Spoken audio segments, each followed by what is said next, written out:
Scanning for audio.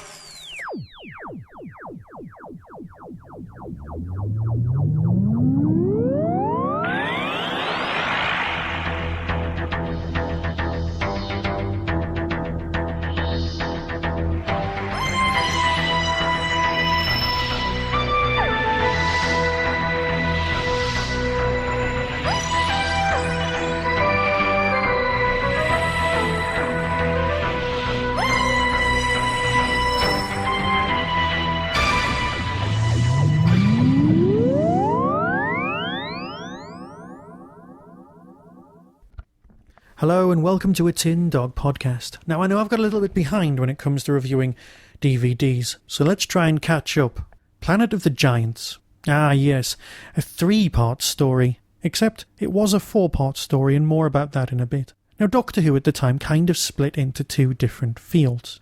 You had Field A, the historical story, i.e. Marco Polo and the Aztecs, and B, the futuristic space stories.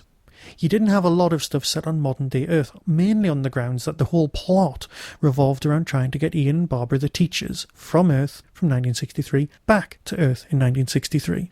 Therefore, having modern-day stories was kind of limiting on the grounds that, well, they would have been returned to 1963 and they could have just been left to get on with their own work. The story opens with the TARDIS doors being opened mid-flight, and let's face it, any vehicle having its doors opened while travelling is never, ever a good idea. The resulting events are kind of a little bit odd. Raymond Cusack manages to pull off some lovely effects. They land in a place which is kind of odd. It has rocks and boulders, sheer cliffs, giant insects, and yeah, you've figured it out already, haven't you? It's not that they've landed in a different world. They've landed on Earth. Shocker. In the time they were supposed to be. Shocker. But they're about an inch high. Dun dun dun. Land of the Giants was on the other side and came later. That's fine. Everyone will be going on about that. That's not important. What is important is that's your basic plot. Everyone on board the TARDIS is small.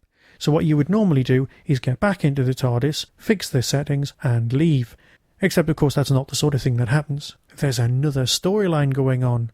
Oh, yeah. It's equally dull. It concerns, well, the sort of thing that you would get going on in one of the Third Doctor's times. A book called Silent Spring had been out, and it dealt with the chemical pesticide DDT being used. Now, DDT was an insecticide, but it got into the food chain, and if it got into the food chain, it kind of went up the animals, killing them out.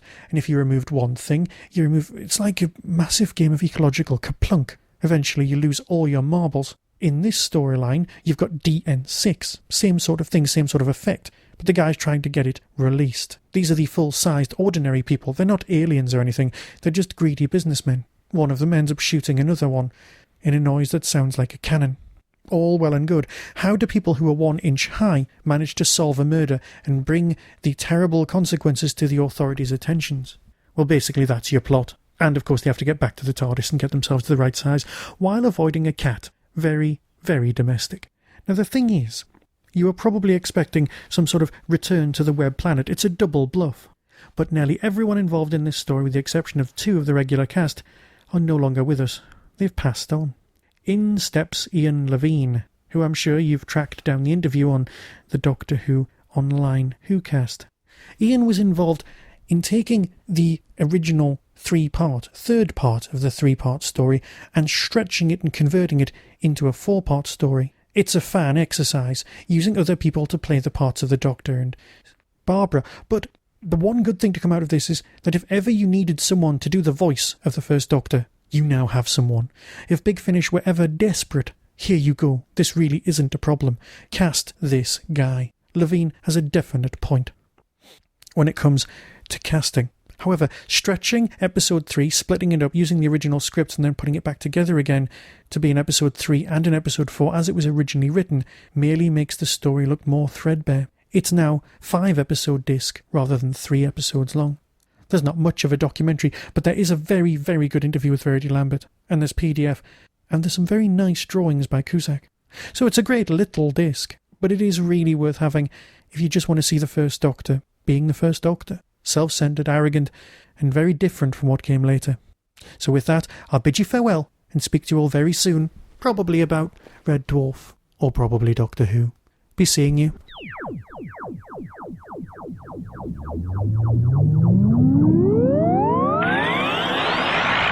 You've been listening to the Tin Dog Podcast. Doctor Who and its associated shows are copyright of the BBC.